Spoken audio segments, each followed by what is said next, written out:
Mi familia me ignoró toda la vida por mi hermano. Mi prometida me traicionó con él y quedó embarazada. Cuando perdieron todo y me suplicaron, 50, les dije que no, y los dejé en la ruina. Tengo 29 años. Trabajo en ciberseguridad para una startup que básicamente explotó en los últimos años, y la verdad es que necesito contar esta historia, porque hace como 4 meses mi madre me llamó después de 4 años de silencio total pidiendo dinero, y cuando le dije que no, me colgó el teléfono sin decir nada más. Y esa llamada me hizo darme cuenta de que tomé la decisión correcta hace años, cuando decidí cortar todo contacto con mi familia, aunque en ese momento sentía que me estaba muriendo por dentro. Supongo que debería empezar desde el principio, cuando era niño y mi hermano Lucas nació, porque ahí fue cuando básicamente dejé de existir para mis padres. Tengo 2 años más que Lucas, o sea que cuando él nació yo tenía como 2 años y medio, muy pequeño para recordar mucho, pero lo que sí recuerdo es crecer en una casa donde todo giraba alrededor de mi hermano menor. Mi papá quería ser doctor, pero nunca pudo, se quedó trabajando en ventas, farmacéuticas toda su vida, y desde que Lucas era pequeño decidió que él sería el doctor que mi papá nunca fue. Ya sabes, proyectando todos sus sueños frustrados en su hijo menor, y mi mamá simplemente seguía la corriente. Básicamente todo lo que mi papá decía era ley en esa casa. Yo podía sacar puras buenas notas, ayudar en la casa, portarme bien, lo que fuera, y apenas recibía un bien hecho, dicho sin ganas, mientras estaban viendo televisión. Pero Lucas podía traer una C en matemáticas y era como si hubiera ganado el premio Nobel. Mi mamá hacía su postre favorito y mi papá le compraba videojuegos nuevos para que se sintiera mejor y no se estresara con la escuela. Cuando tenía como 10 años, me regalaron una bicicleta usada que encontraron en una venta de garaje para mi cumpleaños. Estaba bien, funcionaba, no me quejo de eso realmente. Pero 2 meses después era el cumpleaños de Lucas y le compraron una bicicleta nueva, de esas caras de montaña, y cuando pregunté por qué la mía era usada y la de él nueva, mi mamá me dijo algo así como que yo era más responsable y podía cuidar cosas de segunda mano, mientras que Lucas necesitaba algo especial porque era más sensible. Tipo, ¿en serio? Pero así era todo, absolutamente todo. Yo usaba la ropa de mis primos mayores que nos pasaban. Lucas tenía ropa nueva de las tiendas. Yo compartía la computadora familiar para hacer tareas. Lucas tuvo su propia laptop cuando entró a secundaria porque necesitaba concentrarse mejor. Y lo peor no era ni siquiera las cosas materiales, era la atención, el amor, el tiempo que le dedicaban. Mis papás iban a todos los juegos de fútbol de Lucas aunque fuera suplente y casi nunca jugaba. Pero cuando yo estaba en el club de robótica y teníamos competencias importantes, siempre había alguna excusa, que estaban cansados o que tenían cosas que hacer. Una vez ganamos segundo lugar en una competencia estatal. Yo había trabajado como 3 meses en ese proyecto, y cuando llegué a casa emocionado con mi medalla, mi mamá apenas levantó la vista del teléfono y dijo, «Qué bien, mi hijo». Y siguió hablando con no sé quién sobre los planes para el partido de Lucas del fin de semana. Lloré esa noche en mi cuarto. Tenía como 14 años, y me acuerdo que pensé que tal vez era mi culpa, que yo no era suficientemente interesante, o talentoso, o no sé qué. La cosa siguió así durante toda la adolescencia. Cuando llegó el momento de aplicar para la universidad, yo sabía que no podía pedirles ayuda económica. Básicamente todo el dinero que mis papás habían ahorrado era para la futura carrera de medicina de Lucas, así que me la jugué toda con las becas. Pasé todo mi último año de preparatoria, aplicando a cualquier beca que encontraba, escribiendo ensayos hasta las 3 de la mañana, preparándome como loco para los exámenes estandarizados. Y funcionó. Conseguí una beca completa para estudiar ciencias de la computación en una universidad bastante buena, tipo todo pagado, colegiatura, libros, dormitorio, todo. Cuando les dije, mi papá dijo, «Ah, qué bueno, eso nos ahorra dinero para Lucas». Y mi mamá me dio un abrazo rápido y me dijo que estaba orgullosa, pero literal, 5 segundos después. Ya estaba hablando de cómo Lucas necesitaba un tutor de química porque estaba batallando en esa clase. Me fui a la universidad, y la verdad fue liberador estar lejos de esa casa, poder existir, sin estar constantemente comparándome con Lucas, o sintiendo que no importaba. Me dediqué a estudiar como loco, porque eso era lo único que sabía hacer, trabajar duro y probar mi valor aunque nadie estuviera viendo. Conocí a Victoria en mi segundo año. Ella estudiaba enfermería, y nos conocimos en un Starbucks cerca del campus. Yo estaba trabajando en un proyecto de programación y mi laptop se quedó sin batería justo cuando estaba a punto de terminar algo importante, y ella me ofreció su cargador porque veía que estaba desesperado. Empezamos a hablar y conectamos inmediatamente. Ella era dulce, lista, tenía metas claras, y por primera vez en mi vida sentía que alguien me veía realmente. ¿Me explico? No era la segunda opción. No era el hijo olvidado. Era simplemente William. Y eso era suficiente para ella. Estuvimos juntos como año y medio antes de que ella conociera a mi familia. Y honestamente, yo posponía ese momento todo lo que podía porque sabía cómo iban a ser las cosas. Cuando finalmente fuimos a casa para Navidad, mis papás fueron educados pero fríos con ella, tipo el mínimo esfuerzo de cortesía, pero nada más. Mi mamá le hizo como 3 preguntas durante toda la cena, y luego pasó el resto de la noche hablando con Lucas sobre sus clases y sus planes. Victoria lo notó, obvio. Después me preguntó si había hecho algo malo, y tuve que explicarle que no, que así eran ellos conmigo siempre. Pero lo que realmente me dolió fue cuando Lucas empezó a salir con su novia tipo 2 meses. Después, y mis papás la trataron como si fuera parte de la familia, inmediatamente. Mi mamá la invitaba a cenar cada semana. Mi papá preguntaba por ella constantemente. Le compraban regalos en su cumpleaños. Y yo ahí viendo cómo Victoria nunca recibió ni una décima parte de esa atención. Para cuando me gradué, ya estaba trabajando medio tiempo en ciberseguridad para una empresa pequeña, y tenía planes de proponer matrimonio a Victoria. Ahorré durante meses para comprar un anillo. No era nada extravagante, pero era bonito, y sabía que a ella le iba a encantar. Le propuse en el mismo Starbucks donde nos conocimos porque soy cursi así, y ella dijo que sí llorando, y fue uno de los mejores momentos de mi vida. Tipo sentía que finalmente estaba construyendo algo mío, una familia que me iba a elegir a mí primero. Se lo conté a mis papás por teléfono, y mi mamá dijo, «Ay, qué rápido, ¿no?». Y mi papá preguntó cuándo era la boda como si estuviera preguntando qué hora era, sin ninguna emoción real. Pero bueno, ya estaba acostumbrado, ¿no? Mientras tanto, Lucas había entrado a la universidad para estudiar premedicina, y mis papás estaban gastando una fortuna en eso, porque él no había conseguido becas como yo. Básicamente pagaban todo de su bolsillo, y además le daban una mesada generosa para que no tuviera que trabajar y pudiera enfocarse en sus estudios. Yo trabajaba tiempo completo mientras hacía mi maestría en línea por las noches. Victoria trabajaba turnos de 12 horas en el hospital, y ahí estaba Lucas con todo pagado y sin ninguna responsabilidad real. Y ni siquiera le estaba yendo tan bien. Mi tía Mary me contaba en secreto que estaba sacando CS y BS cuando mucho, pero mis papás seguían insistiendo en que iba a ser un doctor increíble, que solo necesitaba tiempo para adaptarse a la carga académica. La cosa es que Victoria había empezado a ir más seguido a visitarme a casa de mis papás. Yo trabajaba desde ahí a veces cuando tenía proyectos grandes y ella pasaba a verme después de sus turnos en el hospital que quedaba cerca. Y ahí estaba Lucas también, porque seguía viviendo en casa mientras iba a la universidad local, y ellos empezaron a hablar más, lo cual me pareció bien al principio. Tipo genial que mi novia y mi hermano se lleven bien, ¿no? Pero empecé a notar cosas raras como que Victoria mencionaba a Lucas mucho en nuestras conversaciones, o que cuando yo llegaba a la casa, ellos dos estaban riendo juntos, y se callaban cuando me veían. Pero yo me decía a mí mismo que estaba siendo paranoico, que Victoria me amaba y que Lucas era mi hermano, que nada malo podía pasar. Un día Victoria me pidió que nos viéramos en ese Starbucks donde nos conocimos, y por la forma en que lo dijo supe que algo estaba mal, muy mal. Llegué ahí y ella estaba llorando antes de que yo siquiera me sentara, y básicamente, me dijo todo de una vez, que había estado teniendo un affair con Lucas durante los últimos 3 meses, que estaba embarazada y que el bebé era de él, y que lo sentía mucho pero se había enamorado de él. Honestamente no recuerdo mucho de lo que pasó después, tipo mi cerebro simplemente dejó de procesar información correctamente. Recuerdo que me quedé ahí sentado sin poder mover. Sentía como si alguien me hubiera dado un puñetazo en el estómago y no pudiera respirar. Le pregunté cómo pudo hacerme esto. Ella solo lloraba y decía que no lo había planeado, que simplemente pasó. Y yo me reí porque, ¿cómo que simplemente pasó?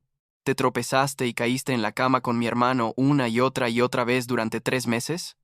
Salí de ahí y manejé directo a casa de mis papás. No sé ni cómo llegué porque estaba llorando y temblando todo el camino. Llegué y Lucas estaba ahí con mis papás en la sala, y en cuanto me vieron la cara supongo que supieron que ya sabía. Todo. Empecé a gritarle a Lucas. Le pregunté cómo pudo traicionarme así. Él apenas podía verme a los ojos, y solo murmuraba que lo sentía. Pero lo que realmente me destruyó fue la reacción de mis papás.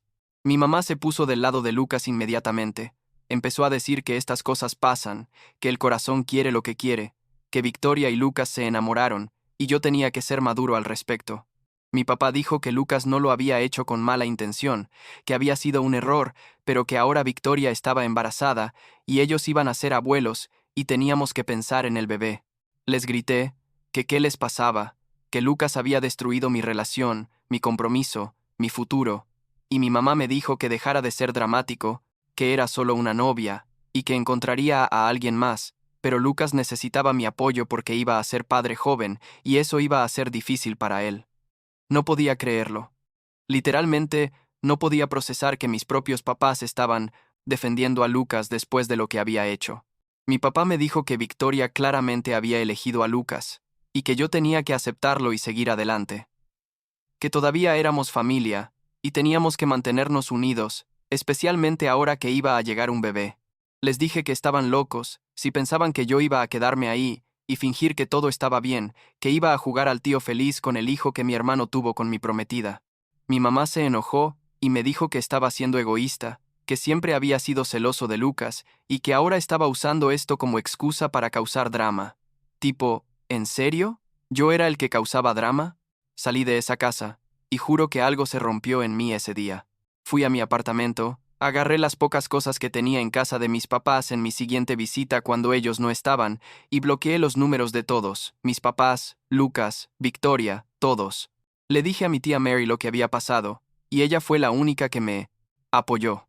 Me dijo que tenía todo el derecho de cortar contacto, y que ella me mantendría informado de lo que pasaba con la familia, pero que respetaba mi decisión completamente. Los siguientes meses fueron los más oscuros de mi vida. Me la pasaba trabajando como 12 o 14 horas al día solo para no pensar. Llegaba a mi apartamento y me ponía a estudiar o a trabajar en proyectos personales de código hasta que me quedaba dormido en la computadora. Perdí como 10 kilos porque se me olvidaba comer. Mis amigos estaban preocupados, pero yo les decía que estaba bien, que solo estaba enfocado en mi carrera. La tía Mary me contaba cosas de vez en cuando. Lucas había dejado embarazada a Victoria, obviamente, y mis papás estaban felices con el embarazo, aunque Lucas no tenía trabajo ni forma de mantener a un bebé. Victoria seguía trabajando en el hospital, pero se había mudado con mis papás porque Lucas no podía pagar un lugar propio. Mi papá le había comprado un carro nuevo a Lucas porque necesitaba transporte confiable, ahora que iba a ser padre, y mi mamá estaba planeando el baby shower, como si fuera la boda real. Y mientras tanto, yo seguía siendo el hijo que no existía, el que había sido tan dramático que se había alejado de la familia por nada. Mi tía me dijo que mi mamá le había dicho a la familia extendida que yo me había peleado con ellos por tonterías, y que era muy orgulloso para disculparme, tipo que yo era el problema, no el hecho de que mi hermano se había acostado con mi prometida y mis papás lo habían defendido. Después, me enteré de que Lucas había reprobado varias clases en la universidad y que probablemente no iba a entrar a la escuela de medicina con esas calificaciones, pero mis papás seguían pagando todo y diciendo que solo necesitaba más apoyo. El bebé nació. Era niño. Y mi mamá me mandó una foto por mensaje antes de que yo la bloqueara otra vez, como si pensara que ver la foto del hijo de mi ex prometida con mi hermano me iba a hacer querer volver y ser parte de esa familia otra vez. La borré sin verla bien. No quería saber nada de eso. La tía Mary me preguntó si quería conocer a mi sobrino, y le dije que ese niño no era mi sobrino, que yo no tenía hermano, y por lo tanto no podía tener sobrinos, y ella entendió, y no volvió a mencionarlo.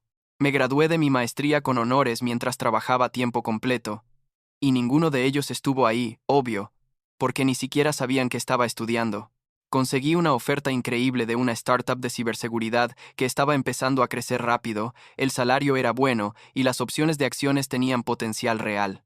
Me mudé a otra ciudad para el trabajo, como a 4 horas de donde vivía mi familia, y fue liberador estar en un lugar donde nadie me conocía, donde podía ser simplemente William el ingeniero de ciberseguridad bueno en su trabajo, no William el hijo olvidado, o William el hermano traicionado. Hice amigos nuevos. Salí con algunas chicas, pero nada serio. Me enfoqué en construir mi carrera y en sanar de todo lo que había pasado.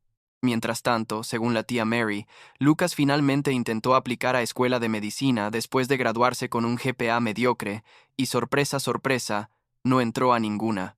Mis papás estaban devastados. Habían gastado como $100,000 en su educación entre colegiatura y todos los extras que le daban, y él ni siquiera pudo entrar a la escuela de medicina. Intentó aplicar 2 veces más y nada. Sus calificaciones simplemente no eran suficientes, y tampoco tenía experiencia relevante porque nunca había trabajado o hecho voluntariado o nada. Mi papá estaba enojado. Mi mamá estaba en negación diciendo que las escuelas de medicina eran muy competitivas y que no era culpa de Lucas. Eventualmente Lucas consiguió un trabajo en ventas de seguros que odiaba. Estaba viviendo todavía con mis papás junto con Victoria y el bebé, y según mi tía, la tensión en esa casa era horrible, puros pleitos y drama constante. Mi startup empezó a crecer muchísimo, cerramos contratos grandes con empresas importantes y el valor de la compañía se multiplicó. Mis acciones empezaron a valer dinero real, tipo pude comprar mi propia casa cuando tenía como 26 años, nada enorme pero era mía, y estaba en un vecindario bonito. Me estaba yendo bien, muy bien, y lo mejor era que lo había logrado completamente solo, sin ayuda de nadie de mi familia, sin tener que pedirles nada. Era como una validación de que había tomado la decisión correcta, me explico, que no necesitaba a gente tóxica en mi vida para ser exitoso y feliz. Lucas intentó empezar varios negocios con dinero de mis papás, y todos fracasaron. Primero fue algo de marketing multinivel, que obvio era una estafa. Perdió como $20,000 ahí. Luego intentó abrir un restaurante con un amigo, pero no tenían ni idea de cómo manejar un negocio, y cerró en 6 meses. Ahí se fueron. Otros 30,000. Mis papás seguían dándole dinero cada vez que él lo pedía, vaciando sus ahorros de retiro, refinanciando la casa, todo para mantener a Lucas y su familia a flote porque él no podía mantener un trabajo estable. Victoria trabajaba como enfermera, pero su sueldo no era suficiente para mantenerlos a los tres, y según la tía Mary, ella y Lucas peleaban constantemente por dinero. Honestamente no sentía satisfacción ni nada al escuchar eso, solo era como ver un accidente de coche en cámara lenta. Sabías que iba a pasar, pero no podías hacer nada al respecto. Pasaron como 4 años desde que corté contacto. Yo tenía 28 años en ese momento, y mi teléfono sonó con un número que no reconocía. Casi no contesto porque pensé que era spam, pero algo me dijo que contestara y era mi mamá. No había hablado con ella en 4 años, y lo primero que dijo fue: William, mijo, por favor no cuelgues, y yo me quedé ahí en silencio sin saber qué decir. Empezó a llorar y me dijo que necesitaban ayuda, que las cosas estaban muy mal, que iban a perder la casa porque habían tomado una segunda hipoteca para los negocios de Lucas y ya no podían pagar, que mi papá había tenido episodios con el corazón por el estrés y necesitaba tratamiento caro, que Lucas estaba desempleado otra vez, y Victoria amenazaba con irse y llevarse al niño. Me preguntó si podía prestarles dinero. No una cantidad pequeña, tipo $50,000 para salvar la casa y pagar las deudas más urgentes. Le dije que cómo esperaba que yo les diera dinero, después de todo lo que había pasado, después de cómo me habían tratado, de cómo habían defendido a Lucas cuando destruyó mi vida. Ella empezó a decir que ya había pasado mucho tiempo, que tenía que perdonar, que éramos familia, y las familias se perdonan, que Lucas estaba arrepentido aunque nunca se había disculpado conmigo ni una sola vez, que mi papá estaba enfermo y podía morirse, y yo me iba a Vika. Arrepentir de no ayudar. Le dije que ellos habían tomado su decisión hace 4 años, cuando decidieron que Lucas era más importante que yo, que su comodidad era más importante que mi dolor, y que ahora tenían que vivir con las consecuencias de haber mimado y habilitado a Lucas toda su vida hasta convertirlo en un adulto que no podía cuidarse solo. Mi mamá se enojó. Empezó a gritarme que era un desagradecido, que ellos me habían criado y dado todo, y yo me reí porque todo. ¿Me habían dado todo?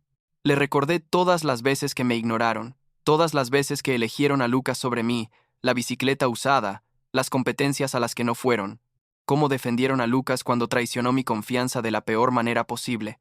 Le dije que yo había conseguido todo lo que tenía solo, sin su ayuda, sin su apoyo, y que no les debía nada. Me dijo que algún día iba a entender lo que es tener hijos, y que me iba a arrepentir de haberles dado la espalda cuando más me necesitaban. Y yo le dije que si tenía hijos algún día los iba a tratar a todos por igual, y nunca iba a dejar que uno destruyera al otro sin consecuencias. Colgué el teléfono y lloré por primera vez en años, no porque me sintiera culpable, sino porque me di cuenta de que nunca iba a tener el tipo de familia que siempre quise, que esa fantasía había muerto hace mucho tiempo y tenía que aceptarlo completamente. Mi tía Mary me llamó como una semana después para decirme que mis papás efectivamente perdieron la casa, se mudaron a un apartamento pequeño y mis papás tuvieron que volver a trabajar aunque ya estaban en edad de retiro. Lucas, Victoria y el niño se mudaron a otro lugar más barato, tipo un apartamento en una zona no muy buena, y la relación de ellos estaba peor que nunca. Mi papá tuvo otro episodio del corazón y estuvo hospitalizado, y mi tía me preguntó si quería ir a verlo. Le dije que no, y me preguntó si estaba seguro porque mi papá podía morir y tal. A veces me arrepentiría. Le dije que ya me había despedido de esa familia hace 4 años, y que si mi papá se moría sin haberme pedido perdón, esa era su decisión, no la mía. Mi papá murió como 6 meses después. Tenía 62 años. Otro ataque al corazón que esta vez fue fatal. Mi mamá me mandó un mensaje con la información del funeral y yo no respondí. No fui, no mandé flores, nada. La tía Mary fue la única que entendió. Me dijo que no me sintiera culpable, que yo había establecido mis límites y que estaba bien mantenerlos incluso después de la muerte de mi papá. Algunos familiares me mandaron mensajes diciéndome que era horrible que no fuera al funeral de mi propio padre, pero ninguno de ellos sabía lo que realmente había pasado.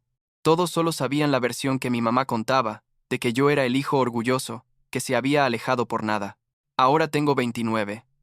La startup donde trabajo acaba de cerrar un deal con una empresa de tecnología gigante y mi parte de las acciones vale más dinero del que nunca pensé que tendría.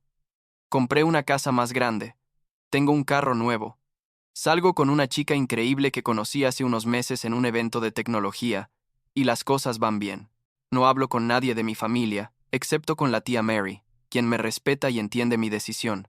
Lucas sigue luchando con trabajos que no duran más de unos meses. Victoria todavía está con él, pero según mi tía son más compañeros de casa que esposos a estas alturas. Y mi mamá vive en ese apartamento pequeño trabajando medio tiempo en retail para pagar las cuentas. A veces pienso en cómo serían las cosas si hubiera sido diferente. Si mis papás me hubieran tratado igual que a Lucas. Si Lucas no hubiera sido un egoísta traicionero. Si Victoria hubiera sido leal. Pero luego recuerdo que no puedo cambiar el pasado, y que la vida que tengo ahora, la construí yo solo, sin la toxicidad de esa familia. Y estoy orgulloso de eso. No siento culpa por no ayudarlos cuando me pidieron dinero. No siento culpa por no ir al funeral de mi papá, porque ellos tuvieron años y años de oportunidades para tratarme mejor, para defenderme cuando más lo necesitaba, y eligieron no hacerlo. Esa fue su decisión, y cortar contacto fue la mía, y fue la mejor decisión que pude haber tomado. La semana pasada vi una foto que la tía Mary me mandó sin querer. Era de Lucas con su hijo que ya tiene como 5 años, y honestamente no sentí nada, ni rabia, ni tristeza, solo era como ver a extraños, y eso me hizo darme cuenta de que finalmente estoy en paz con todo, que esa familia ya no tiene poder sobre mí, que no ocupan espacio en mi mente ni en mi corazón. Construí una vida buena, tengo gente que me aprecia de verdad, y no necesito la validación o el amor de gente que nunca supo cómo dármelo. Supongo que eso es todo lo que tenía que decir.